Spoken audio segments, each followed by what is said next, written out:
Event की और world T20 cup का फाइनल खेलने का ख्वाब था वो चकनाचूर किरची किरची छंद से जो टूटे कोई सपना जग सुना सुना लगे हो गया भारत में। ये अदा बर्ज ये फैसल ने बिल्कुल अपने दिल की भड़ास उस तरीके से निकाली है। फैसल अभी मेकअप रूम में भी यही बात करते हैं, बड़े खुश थे, बल्कि नाच रहे थे, झूम रहे थे। इंग्लैंड ने सेमीफाइनल में इंडियन टीम को 10 विकेटों से इबरतनाक शिकस्त दे दी है। फाइनल इतवार को पाकिस्तान और इंग्लैंड के दरमियान होगा। संडे को अब सब लोग अपनी स्क्रीन के सामने जमकर बैठ जाएंगे और भाई ये मुकाबला ऐसा है कि हमारी दुआ यही है कि जो ट्रॉफ़ी है वो हमारे जो है वो घर आ जाए, पाकिस्तान आ जाए। सो एक आपको रिपोर्ट दिखाते हैं, देन इस पर मज़ीद डिस्कशन करते हैं। कुछ हमने आपको दिखाई और इस पर सब लोग खुशियाँ मना रहे हैं। फैसल क्या पी रहे हैं जी? ये मैं 169 का टारगेट पी रहा हूँ बहुत आसानी से। Why? Because the tea is always fantastic. क्योंकि इंग्लिश टीम के हाथों सुरमाओं की बदतरीन हुई शिकस्त। भारतीयों ने सोशल मीडिया पर मीम्स बनाकर शर्मा 11 के खूब लत्ते लिए। किसी सारिफ ने कोहली और मोदी की तस्वीर शेयर करके सवाल उठाया, कितने आदमी थे? कुछ लोग इंडियन टीम को फिल्म लगान की टीम से मिलाते रहे। गुस्से से आग बगोला फैंस ने इरफान पठान को भी न बख्शा। पाकिस्तानी सार्फिन भी मजे मजे की मीम्स शेयर करके भारतीयों का मजाक उड़ाते रहे।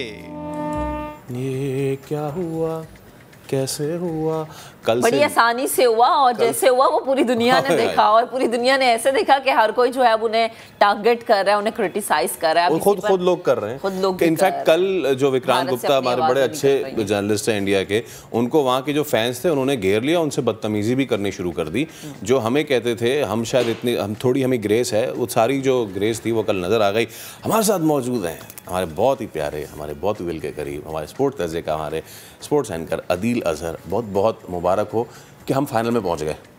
पता नहीं वो उसकी मुबारकबाद अपनी जगह है। आप मुस्कुराहट बता रही है कि आपने मुबारकबाद किसे समझा? मैं आपको ऑनेस्टली अभी बाहर भी टीम बैठी हुई थी, कहने लगे अदील भाई कल तो कमाल हो गया। मैंने कहा यार पता नहीं मेरे अंदर का शैतान है, राक्षस है, कौन है, मुझे तो कल ज्यादा मजा आया सीरियसली। यानी कमाल हो गया। यानी कोई जिसे कहते हैं ना कि उन बेचारों को तो DRS लेने तक का मौका नहीं दिया कल। ये तो आपने जुल्म कर दिया। सीरियसली अदील, आपने सोचा था कि भारत इतना बुरा खेलेगा? नहीं, नॉट एट ऑल। देखिए हम परसों जब बात कर रहे थे, मैं ये कह रहा था और अपने शो में भी बार बार मैं ये बात कर रहा था कि देखिए इंग्लैंड की टीम एक ऐसी है जो कि देखिए इस वक्त तो हमें इंडिया की टीम खामियों से भरपूर नजर आ रही है, लेकिन ज़रा थोड़ा सा हम कोई 18 घंटे पहले क्लॉक लेकर जाते हैं या Indian team was a decent side. I mean they top their group, इसमें कोई शक नहीं है। मुझे लगता था कि इंग्लैंड की टीम इनको फाइट ज़रूर करेगी, लेकिन जिस तरह कल इंडिया की बॉडी लैंग्वेज और जिस तरह शुरू से ही पहली विकेट गिरने के बाद इंडिया जिस तरह प्रेशर में आया, मेरा ये ख्याल है, आई थिंक इस डिस्कशन को जब हम आगे लेकर जाएंगे, there is something seriously wrong with the Indian side. हम साउथ अफ्रीकन को बदनाम किया हुआ chokers. India right now is the biggest choking side. आप अगर उनके देख लें रिसेंट टाइम में परफॉर्मेंस और कंसिडरिंग जो रिसोर्सेज इनके पास अवेलेबल हैं, इंडिया ने 2022 में सबसे ज़्यादा T20 मैचेस खेले हैं। 3 महीने 2.5-3 महीने तो वो अपना IPL खेलते रहते हैं। सबसे पहले मेरे ख्याल से ऑस्ट्रेलिया पहुंची थी। सबसे पहले ऑस्ट्रेलिया पहुंची थी जी। बड़ी कंडीशनिंग, हमें बड़ा क्रिटिसाइज किया गया था कि देखो तुम लोग ट्रायंगुलर खेल रहे हो, वहाँ पे इंडिया जो है वो अपने इस वक्त कहना चाहिए कि अपने तैयार कर रहा है, अपने असलहा अपने आर्म्स को तैयार कर रहा है अगेंस्ट दैट। नहीं, there is something seriously wrong. I think India के लिए तमाम हंसी मजाक बैंटर ये सब अपनी जगह। ट्विटर स्पेसेस शायद आपने सुनी हो, बड़ी अरे वो तो हम सुना भी नहीं सकते। वो तो सुना भी नहीं सकते आप। ऐसी चीज हुई है वहाँ पे, आप खुद पढ़ लीजिएगा। आप जब सुनेंगे तो देखिए उनके लिए बड़ा है, लेकिन मेरे लिए तो वो सुरीले गीत की तरह। मैं आपको बताता हूँ, कल इत्तेफाक से शारा फैसल पे कल बहुत ट्रैफिक जैम था। I don't know the reason, दोपहर और शाम में। सो शो में अपना जो T20 का बादशाह हम शाम में कर रहे हैं, उसमें आते हुए भी मेरे पास बहुत टाइम था और वापसी में भी। अच्छा, आते हुए तो वो शुरू नहीं हुआ था वो लेजेंडरी स्पेसेस सेशन, तो I was listening to Vikrant और उनके जितने टीवी चैनल्स हैं उनमें गुस्सा उतर रहा है आज तक और ये सब लगा के NDTV एंड स्टफ।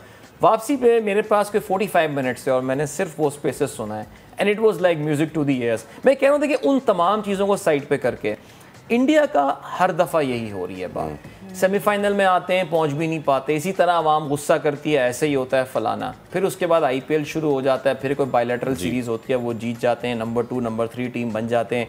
IPL चलता है 2.5 महीने, बेहतरीन प्लेयर दुनिया के वहाँ खेलते हैं, पार्टियाँ शार्टियाँ होती हैं, इंडियंस खुश हो जाते हैं, फिर दोबारा एक वर्ल्ड टूर्नामेंट आता है, फिर वो एक विशेष सर्कल में आ गए हैं। So I think India really now needs to rediscover their international cricket, जिस तरह इंग्लैंड ने 2015 के वर्ल्ड कप के बाद किया था? नहीं, लेकिन अदील अब व्हाट अ टर्न अराउंड। 3-4 दिन पहले मुझे, जैसे आप स्पेसेस की बात भी कर रहे हैं, तो मैं फॉलो पहले करता था क्योंकि अच्छे रिव्यूज़ आते थे जी। मैं 3 दिन से सिर्फ इसलिए फॉलो कर रहा था कि बेटा हो जाए ना एक बार, ज़रा फिर बता दे तुम्हें। और उसके बाद कल से 2-3 पेजेस से तो मैं भी ब्लॉक हूँ due to some reasons, but what a turnaround. 3-4 दिन पहले हमें ये कहा जा रहा था घसट के पहुँचे हैं, इनके एनालिस्ट टीवी पे बैठ के कह रहे थे रगड़ के पहुँचे हैं, दिस एंड ऑल दैट। कल क्या टर्न अराउंड हुआ है, कल वो कह रहे हैं कि इंडिया घिसट के पहुंचा है कि जी आपने किसको हराया, पाकिस्तान से आप बिल्कुल आखिर में जीते, फिर आप साउथ अफ्रीका से हार गए, आप हार गए या खुद हार गए जैसे भी है, तो एक टर्न अराउंड हो गया। एंड नाउ पहले जो सारा बर्डन पाकिस्तान पे जा रहा था अब वो सारा इंडिया पे चला गया। देखिए एक लेसन है ह्यूमिलिटी में। इनके सारी एक बड़ी अच्छी आदत होती है, इंडियंस को ये चाहिए। देखो there are lots of positive things happening in India right now, हमें पता है। जो उनकी इकॉनमी की बात करें और भी उनके अपने मसाइल हैं, ज़ाहिर उनके अपने इश्यूज़ हैं जो कि उनके मीडिया में ऊपर आने नहीं दिए जाते। वो अंदर ही अंदर उनको खोखला कर रहे होंगे, वो कर रहे होंगे कभी निकल के सामने, लेकिन बज़ाहिर थिंग्स आर डूइंग फाइन। काफ़ी सारी क्रिकेट में उनके यहाँ पैसा बहुत आ रहा है, 70% रेवेन्यू ICC का इंडिया कंट्रीब्यूट कर रहा होता है। वो चीज़ रिफ्लेक्ट करती है उनके सपोर्टर्स में भी। चंद एक ट्विटर के इंडिया के बड़े अकाउंट्स हैं जिनको भी म्यूचुअली फॉलो, और मैं उनके जो arrogant tweet specially about Pakistan देख रहा होता हूँ, ऐसे ही तो मेरे चेहरे पे मुस्कुराहट थोड़ी है। ऐसे ही मैं थोड़ी कह रहा हूँ कि मुझे कल इंडिया की शिकस्त में शायद ज़्यादा मज़ा आया पाकिस्तान की फतह के मुकाबले में, because they need to be humble. I mean वरना इसी तरह जलील फैसल, मैं बार बार एक बात रिपीट कर रहा हूँ, कल अपने शो में भी बात कर रहा था, अगले साल इंडिया में 50 ओवर का वर्ल्ड कप होना है, वी नो दैट। अगले साल जून में 10 साल हो जाएंगे कि इंडिया ने कोई वर्ल्ड लेवल का टूर्नामेंट नहीं जीता। लास्ट टाइम 2013 में चैंपियंस ट्रॉफी वो जीते थे। अगर हम वर्ल्ड कप्स की बात करें, 2011 वाज द लास्ट टाइम जो इंडिया, उसको अब 13 साल होने को आ जाएंगे। There is, again I repeat, there is something wrong. आपकी टीम उतनी अच्छी है नहीं, with all the resources they have, with all the resources. चलें जी, अभी हमें अब्दुल कादिर ख्वाजा भी ज्वाइन कर चुके हैं और उन्हें शामिल है गुफ्तगू। कादिर ख्वाजा बताएगा, आज है जी क्रिकेट ग्राउंड में ट्रेनिंग सेशन, तो क्या सूरत हाल है, क्या इत्तलात है आपके पास? देखिए, अब से कुछ देर पहले MCG में फुल स्क्वाड आया था सिवाय शादाब खान के। शादाब खान आज नहीं आए प्रैक्टिस करने, अलबत्ता बाकी तमाम लड़के आए थे। बैटिंग और बॉलिंग की ड्रिल्स हुई। पहले इंडोर सेशन हुआ, चूंकि बारिश हो रही थी बाहर में, और MCG के बाहर नेट्स भी हैं और इंडोर नेट्स भी हैं। तो पहले इंडोर सेशन हुआ, फिर उसके बाद जो है बाहर जो है वो तमाम जो बॉलर्स ने। सही है। भी आपकी तरफ अब्दुल कादिर ख्वाजा और अदील हमारे साथ मौजूद है। चेयरमैन PCB रमीज़ राजा ये कह रहे हैं कि टीम की रवानगी से पहले कहा था कि पाकिस्तान वर्ल्ड कप जीतेगा, जिस पर बोर्ड ने ऐसे बयान देने पर एतराज़ किया था। उन्होंने गुफ्तगू में क्या कहा है वो ज़रा पहले आपको सुनवाते हैं, फिर इस पर भी बात करेंगे। जहाँ पे क्रिटिकल हमने डिसीजंस लेने थे वो हमने लिए हैं, और मैथ्यू हेडन की बात यह है, जैसे आपने देख ही लिया है, कि वो एक ग्रेट यूनिफाइंग फोर्स है, उनकी प्रेजेंस है ड्रेसिंग रूम में, और उनकी पेप टॉक से ये टीम खड़ी रही है। सो उनका मैं ख़ास तौर पे बहुत शुक्रिया अदा करूँ। देखिए, उसमें एटीट्यूड है बच्चे में, उसमें बहुत फ्लेयर है, बहुत टैलेंट है। उनको हाफ टैलेंट पे ऑपरेट नहीं करना है। मेरी उनसे यही आगे चल के गुजारिश यही होगी कि सबने देख लिया आप में कितना टैलेंट है, मगर इससे बहुत ज़्यादा आप अचीव कर सकते हैं। मगर एक ब्रेथ ऑफ फ्रेश एयर है, एटीट्यूड है बच्चे में, और परवाह किए बगैर अपनी नेचुरल गेम खेलते हैं।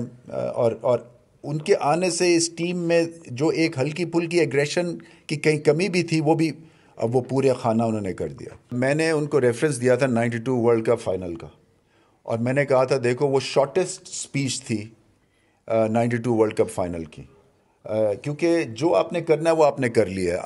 आपकी टेक्निक जो है वो 24 घंटों में ख़राब नहीं हो सकती, अच्छी नहीं हो सकती है। ये मेंटल गेम है अब। और जो स्पीच थी वो ये थी कि 90,000 लोग थे बाहर, ये मौका हमारे करियर्स में कभी आना नहीं है पहले, सो आप बाहर जाएं, एंजॉय करें और मैच जीतें। सो ये एग्जैक्टली मैंने रिपीट किया जो कि 92 वर्ल्ड कप में हमारे कप्तान ने रिपीट की थी, वो जो टीम के लीडरशिप के पॉइंट ऑफ व्यू से। और बाकी रिलैक्स्ड हैं। आई थिंक टाइम ऑफ लेना बड़ा इम्पॉर्टेंट है प्लेयर्स के लिए, और इनको टाइम ऑफ ये लेते रहे हैं, इसलिए कि इतना ज़्यादा कई दफ़ा आप मेंटली और टेक्निकली फिजिकली एंगेज्ड हो जाते हैं इस गेम में कि आपको समझ नहीं आती है कि टाइम ऑफ लेना कितना इंपॉर्टेंट हो जाता है, ये प्रेशर ऑफ। तो बैलेंस्ड है, हंसी खुशी मजाक कर रहे थे माशाल्लाह से, और उम्मीद यही है कि कड़ाकेदार मुकाबला होगा, क्योंकि फाइनल में जब आप पहुंच जाते हैं तो फिर मुकाबला 50-50 हो जाता है, चाहे कोई फेवरेट हो या ना हो, मुकाबला 50-50 है। चीज़ें तो वैसी चल रही हैं, एंड अगर वैसा हो जाता है तो मुझे तो यकीन नहीं आएगा, मतलब मेरे लिए तो यानी कि ड्रीम कम ट्रू होगी, क्योंकि इतनी सिमिलैरिटीज़ हो रही हैं और किसी वजह से देखें यहाँ तक ये टीम पहुँची है। मैंने ये भी कहा इस टीम को कि कोई मकसद है ना, यहाँ तक आप पहुँचे हैं। मैं उनमें से हूँ, उन प्लेयर्स में से हूँ जो कि कप्तान को स्ट्रांग देखना चाहता है। ये एक प्रिंसिपल है क्रिकेट का। मैं हमेशा से ये कहता रहा हूँ कि जब तक कप्तान स्ट्रांग नहीं होगा, प्लेयर्स रिस्पेक्ट नहीं उसकी करेंगे, प्लेयर्स रिस्पॉन्स नहीं देंगे वैसा। और ये सिंपल सी चीज़ है, ये फुटबॉल नहीं है कि साइड लाइन से कोई स्पोर्ट मैनेज हो जाए, ये हैंड्स ऑन कप्तान का काम है। और माशाल्लाह से बाबर आजम बियॉन्ड रिकग्निशन, उनकी एक जो उठान है एज अ कैप्टन, वो आउटस्टैंडिंग है। और मैं अभी भी ये कह के आया हूँ कि उनके पास मौका है ग्रेटनेस का, लेगेसी छोड़ने का भी। ये अगर आप लिफ्ट करते हैं वर्ल्ड कप, इससे ज़्यादा बड़ी कोई उनके करियर में बात नहीं हो सकती। जब भी मेरी बाबर से अभी भी बात हुई है तो मैं उनको यही कहता हूँ कि क्रिटिसिज्म जो है ना, वो कई दफ़ा अच्छी बात इसलिए है क्योंकि ये नहीं तो बाकी स्पोर्ट्स की तरह तो अगर फैंस और मीडिया इंगेज ना रहे तो फिर क्रिटिसिज्म भी ना हो। तो एक लिहाज से वो फेयर है या नहीं है वो बात की बात है, बट क्योंकि इंटरेस्ट है इतने लोगों का इसलिए क्रिटिसिज्म भी होता है। सो वो इतनी इंपॉर्टेंट चीज़ नहीं है, मगर सेटिस्फेक्शन पॉइंट ऑफ व्यू ये है कि तो रमीज़ राजा ने ये जो बात की है, अदील हसन हमारे साथ मौजूद है। Adeel, let's focus now on the big day, the final, Pakistan versus England 1992। एक बार फिर रिहर्सल होने जा रही है, उसकी सेम रिपीट होने जा रहा है। व्हाट आर योर थॉट्स, हम क्या करने जा रहे हैं, ख़ास तौर पे कल की जो धोबी पछाड़ हुई इंडिया के साथ? देखिए, सबसे पहले दुआ ये करनी है कि मैच हो, बिकॉज बारिश के बहुत स्ट्रॉन्ग चांसेस हैं और ऐसा लग रहा है दैट रेन में इवेंचुअली प्ले स्पॉइल स्पोर्ट। देखिए, थोड़ा सा शायद आपकी नॉलेज में ये बात हो कि आईसीसी ने कुछ प्लेइंग कंडीशंस में तब्दीलियां की हैं, जिसमें जो मेजर बातें हैं वो ये कि there is a reserve day. जी। तो मंडे रिजर्व डे रखा गया है, बट अनफॉर्चुनेट बात ये है कि मंडे को भी जो है वो बारिश है। Tuesday is going supposedly a dry day, लेकिन dry day in the sense बारिश नहीं होगी। I get that, you got that right. So लेकिन तो पहला पॉइंट तो यही आता है। अच्छा, दूसरा ये है कि डीएलएस जो एप्लीकेशन होगी वो अब 5 ओवर पे नहीं बल्कि 10 ओवर के बाद, सो आफ्टर 10 ओवर्स वो मैच कंप्लीटेड मैच कंसिडर होगा। सो ये दो चीज़ें हैं जिससे कोशिश पूरी होगी, लेकिन वर्ल्ड कप का फाइनल एक प्रॉपर मैच होना चाहिए और एक पूरा मैच होना चाहिए। At the end of the day अगर वो डीएलएस पे आ जाता और इन चीज़ों पे आ जाता तो फिर वो मज़ा नहीं आता। वो आखिरी बॉल पे कैच लेना, वो आखिरी बॉल पे चौका मारना या कुछ करना, या वो आखिरी सिंगल लेना, वो जो एक जॉय होता है, I really hope we are not deprived out of that. अब जब बात आती है दोनों टीमों के हवाले से, देखिए इंग्लैंड की टीम, इसमें कोई शक नहीं है, वो जो एक मॉडर्न T20 क्रिकेट की डेफिनेशन है वो उस पर पूरा उतरते हैं, और कल उन्होंने जो है ना वो उसको बिल्कुल डे 1 पे कर दिया। अच्छा, अगर एक जो फर्क लेकिन नजर आता है, कल हम लाला से भी बात कर रहे थे और लाला ने बोला कि every day is not Sunday. England की बैटिंग बिल्कुल चली है, लेकिन please do not discount Pakistani bowling. कल इनके कप्तान इंडिया के रोहित शर्मा ने कहा कि जी Indian bowlers were nervy from the start. क्यों थे नर्वी भाई, क्या वजह है तुम्हारी? नर्वी क्यों थे? जब दूसरी गेंद पे भुवनेश्वर ने कीपर को आगे बुला लिया। दैट सजेस्ट, मेरे ख्याल से आई थिंक पाकिस्तानी बॉलिंग जो है इस वक्त वो कॉन्फिडेंट ज़्यादा है। और जो बड़ा इंपॉर्टेंट पॉइंट है वो ये कि हेल्स हुआ, ये खिलाड़ी हुए, इन सबको पाकिस्तान ने अभी रिसेंट टाइम में बॉलिंग कराई है। We had a very close series against England. Yes, Buttler wasn't there. Stokes अभी तक इस टूर्नामेंट में अपनी फॉर्म में नजर नहीं आया, तो मैं उनको थोड़ा सा मैं डिस्काउंट कर देता हूँ। मुकाबला अगर हुआ तो पाकिस्तान जम के खेलेगा, don't expect a one sided game. और इस वक्त जो हमारी टीम जिस मोड में आ गई है ना, वो तो उनको हाल आ गया है, तो कुछ भी हो सकता है। आई ऑनेस्टली अगर आप मुझसे बोले, आई फैंसी पाकिस्तान इंशाल्लाह। सही, ठीक है, चलिए अदील, बेहद शुक्रिया, आप हमारे साथ मौजूद थे, गुफ्तगू कर रहे थे। यही है कि पाकिस्तान बड़ा अच्छा खेले और ट्रॉफी हमारे घर आ। और जब हम मंडे को वापस आए शो में तो फिर इस बार तो महक प्लीज, इस बार तो मिठाई लेती आइएगा। इस बार प्लीज क्या मतलब है, हर दफा मिठाई लेके आती हूँ। संडे को वैसे फैसल के घर लंच है, तो हम मिलके वहाँ मैच देखेंगे और फिर मंडे को मैं मिठाई लेकर आऊंगी, और यही मिठाई का डब्बा होगा और यही हम बैठ के खाएंगे, सेलिब्रेट करेंगे।